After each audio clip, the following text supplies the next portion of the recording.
Buenas tardes, amables televidentes. La Unión Nacional de Empresarios les presenta su programa La Opinión de la UNE. Como cada semana tratamos con ustedes temas de actualidad, especialmente del área económica y empresarial. En el programa de hoy tenemos un invitado especial, es el señor Miguel Daguarre, que es el nuevo presidente de la Unión Nacional de Empresarios. Miguel Daguarre trabaja para la novia de Villa y es hijo de don Andrés Daguarre, que fue el fundador de la Unión Nacional de Empresarios, de manera que estamos ante una segunda generación de empresarios que están en la UNE. Es un buen síntoma, es una muestra de la continuidad de la organización y de que seguiremos por mucho tiempo brindándole un servicio a toda la comunidad, especialmente al sector empresarial.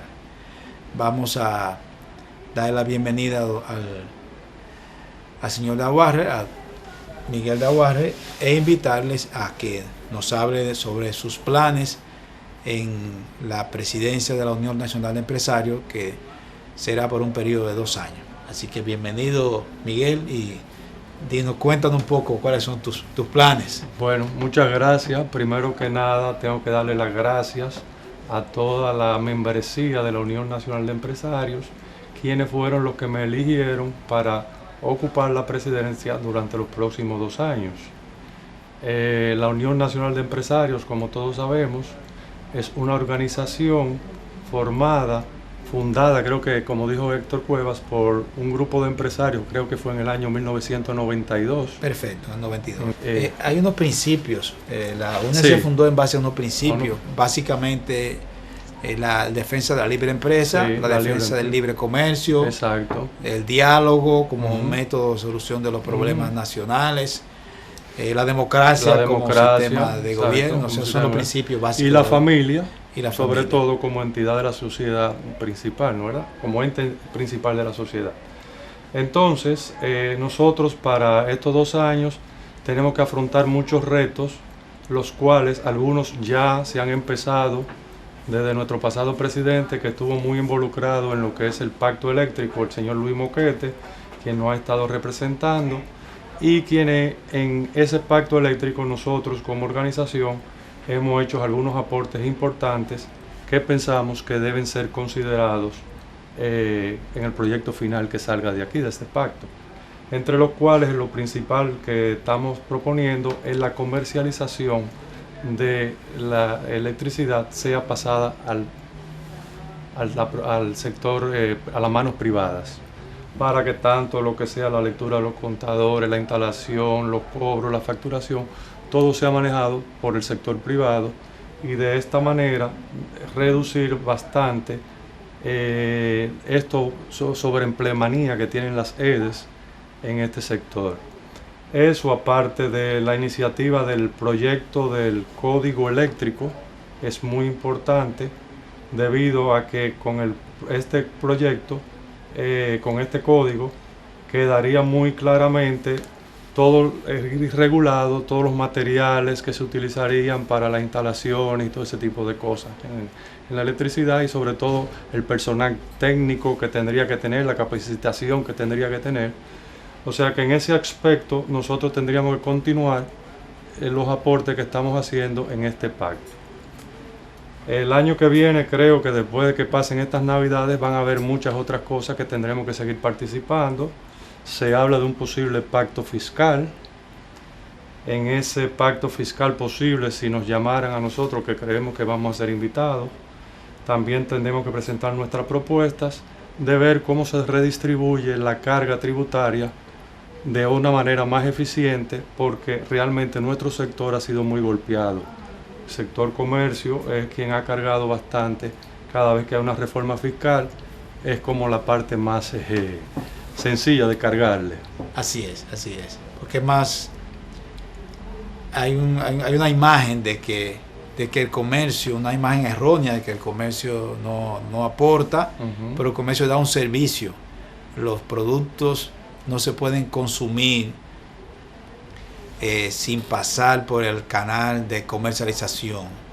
No es posible traer un producto de fuera sin pasar por el comercio, e inclusive los productos producidos en el país necesitan la comercialización, porque las fábricas locales de pastas alimenticias, de cigarrillos, de blog, de varillas, necesitan del sector comercial para hacer llegar el producto desde la fábrica hasta los consumidores finales. Y los consumidores finales no pueden ir cada uno a una fábrica a comprar sus productos, de manera que el comercio es muy importante.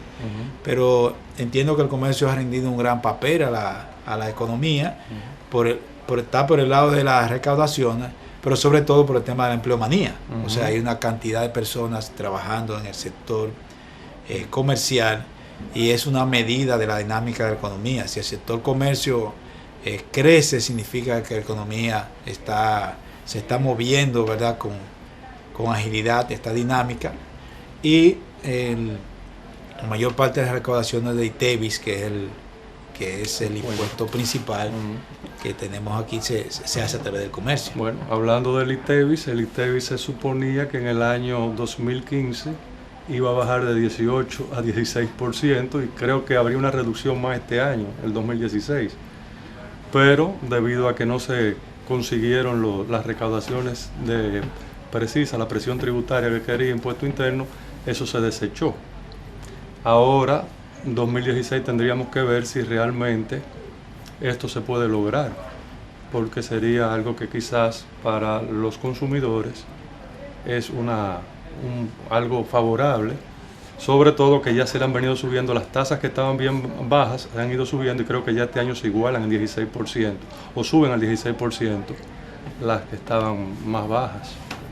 Así es, se supone que debíamos haber llegado a una tasa unificada en 16% en un periodo de tiempo relativamente corto, pero hay un artículo de esa ley que, digamos, fue puesto con esa intención, que si no se alcanzaban las metas de la presión tributaria, entonces iba a quedar todavía esos productos con ese ITEVIS de 18%. Pero la presión tributaria es un número relativo, es un coeficiente, es el producto de dividir las recaudaciones del Estado por impuesto entre el Producto Interno Bruto. Entonces, son datos que no son, digamos así, tan exactos, porque el Producto Interno Bruto tiene una serie de estimaciones, e inclusive ha habido cuestionamientos si es verdad que ha crecido en la tasa que dicen que ha crecido. Además, cada sector tiene una contribución diferente en los impuestos. Y por otro lado, en la parte de las recaudaciones del Estado, hay algunas cosas, algunas cargas que tiene el sector empresarial y que tiene la ciudadanía, que no siempre se mide como impuesto, porque, por ejemplo, las recaudaciones de la seguridad social, para una empresa ese es un impuesto. Sin embargo, no se considera como si fuese un impuesto del punto de vista de las recaudaciones del Estado, pero para una empresa eso es un impuesto, es una carga, es un impuesto adicional. Entonces, probablemente si consideramos todo lo que el Estado, todo lo que el empresario paga al Estado por los diferentes conceptos, probablemente la presión tributaria sería un poco más alta. Un poco más alta todavía. Ese es un tema que en algún momento se discutirá. Inclusive, recuerdo yo que unos economistas que vinieron aquí de la Universidad de Harvard plantearon la posibilidad de, para dinamizar la economía, que el gobierno asumiera por un tiempo parte de ese impuesto a la mano de obra, que es una carga para los empresarios, de manera tal que poder estimular algunos negocios, inclusive parece parte del problema de la pequeña empresa, de la microempresa, que no tiene suficientes recursos con que cubrir ese impuesto.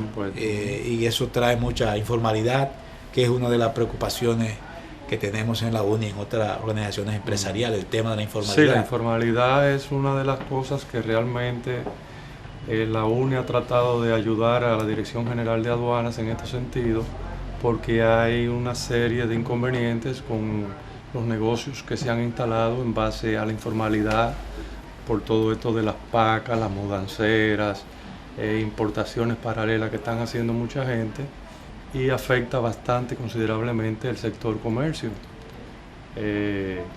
Esto es algo que nosotros tendremos que seguir trabajando y seguir buscándole soluciones para ver de qué manera se regularizan este tipo de importaciones.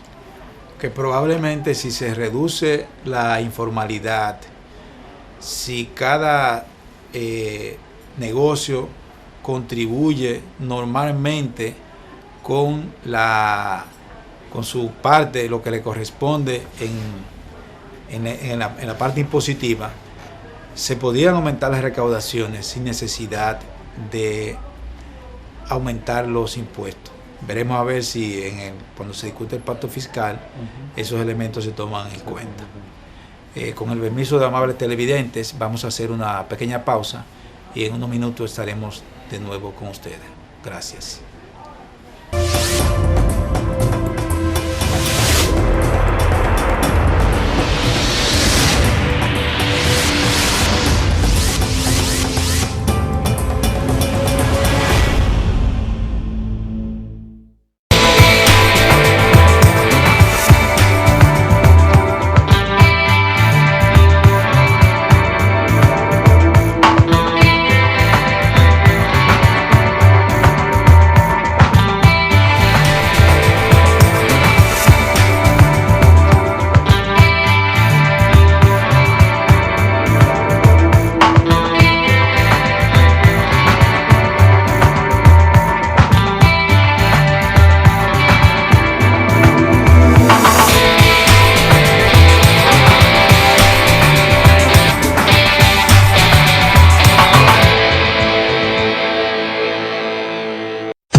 Ya estamos en el mes de diciembre, es el último mes del año, de manera tal que ya se pueden hacer estimaciones con bastante precisión de cómo va a terminar el año, cómo va a terminar la economía.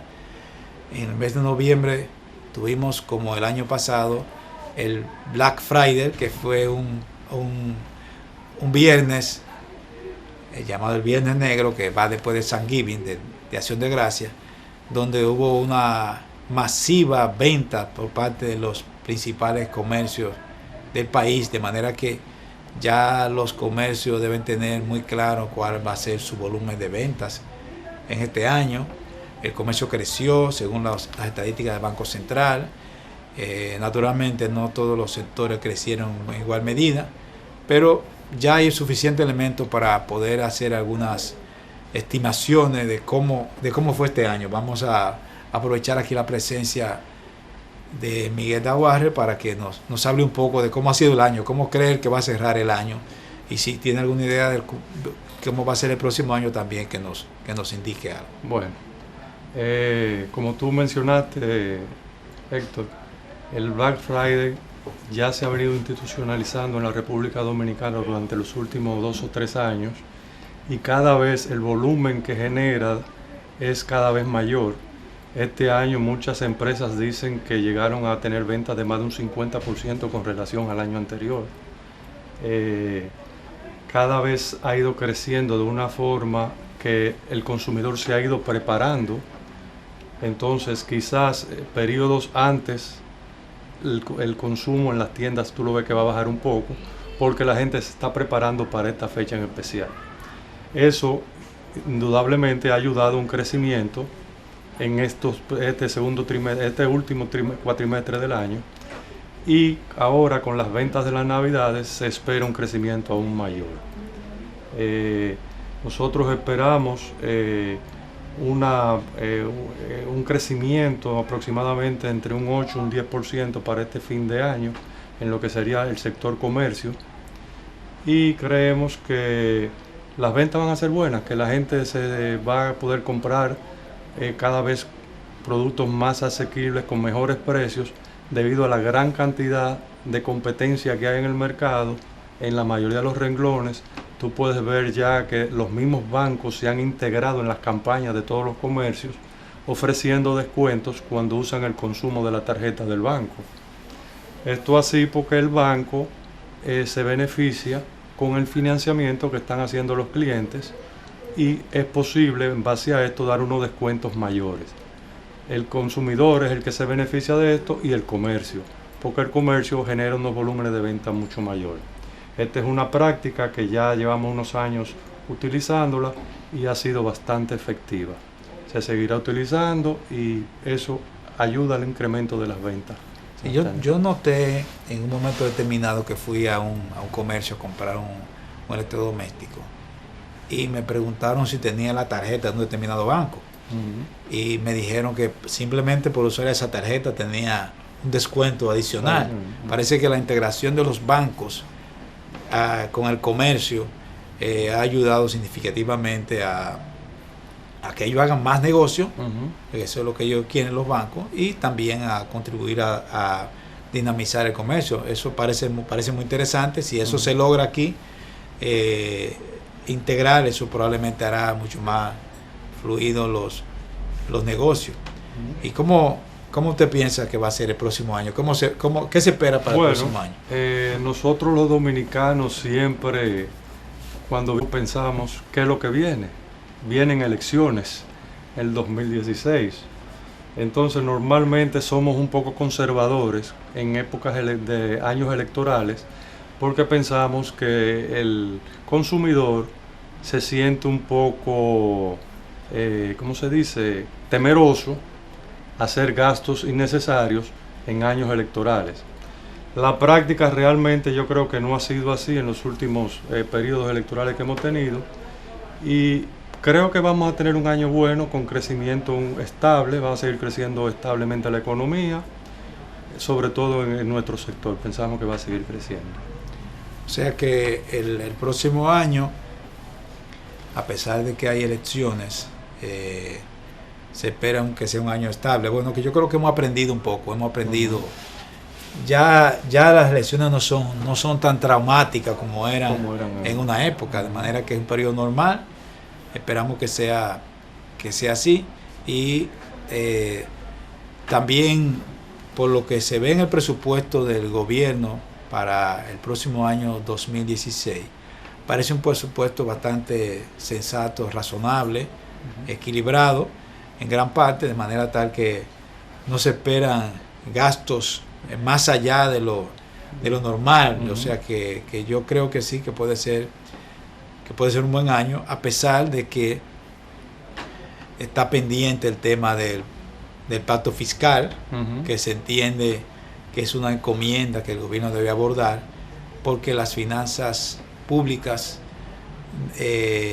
lo necesitan más ingresos para reducir la deuda externa, que es una gran preocupación de muchos sectores, que el tema de la deuda externa que ha ido creciendo.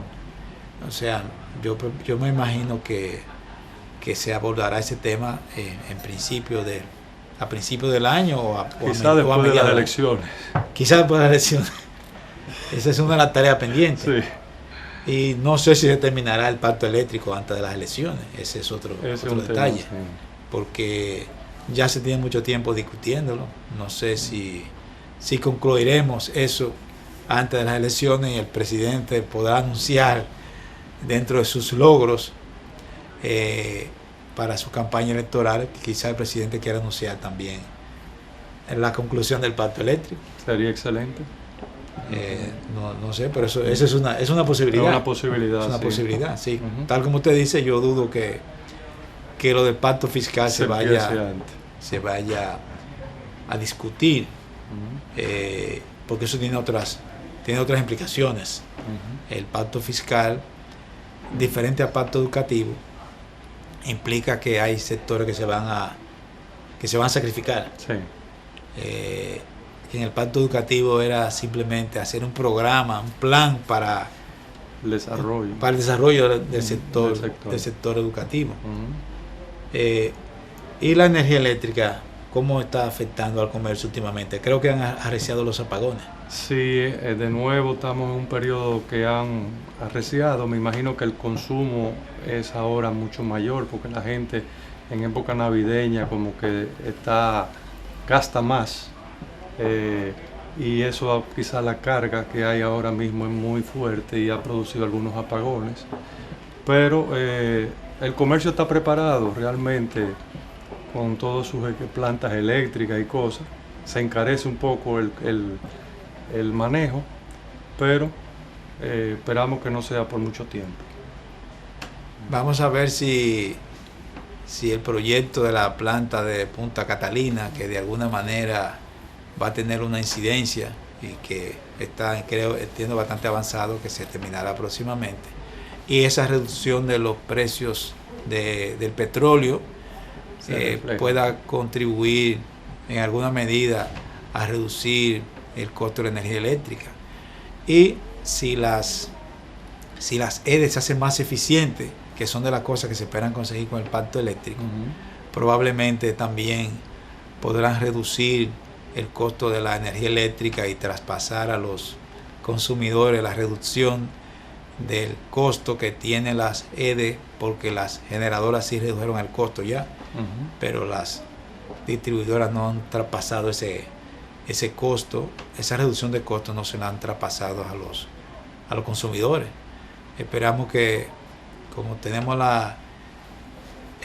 existe la posibilidad de que el pacto eléctrico se concluya y se pueda anunciar como un logro del gobierno para el principio del próximo año, quizás eso podrá de alguna manera contribuir, por las decisiones que se tomen sobre las distribuidoras, contribuir a que el gobierno, aún sea quizá aprovechando el periodo electoral, pueda reducir la tarifa para los consumidores, porque en realidad la reducción del precio del petróleo ha traído una reducción del costo de generación, y eso debe servir para una reducción del costo final de la electricidad, que es importante para los negocios y para las personas físicas. O sea, eso es algo que se espera que pueda ocurrir quizás antes de las elecciones. De terminar las elecciones. Vamos a esperar que ocurra eso. Eso sería un gran logro para el país. Bien, Miguel, pues muchas gracias por estar con nosotros en el programa de hoy. Esperamos que esta sea la primera y que tú puedas estar nuevamente en este programa durante toda tu gestión como presidente de la UNE. Te deseamos suerte y que pueda seguir el ejemplo de tu padre, que fue el fundador de esta organización, y que pueda seguir creciendo y rendiendo ese servicio a la sociedad. Muchas gracias. Muchísimas gracias por la invitación, y aquí esperamos seguir continuando, viniendo a los programas y ayudando en todo lo que se pueda. Hemos llegado allá al final de su programa, la opinión de la UNE. Les damos las gracias por haber estado con nosotros y les invitamos para una entrega similar la próxima semana. Muchas gracias.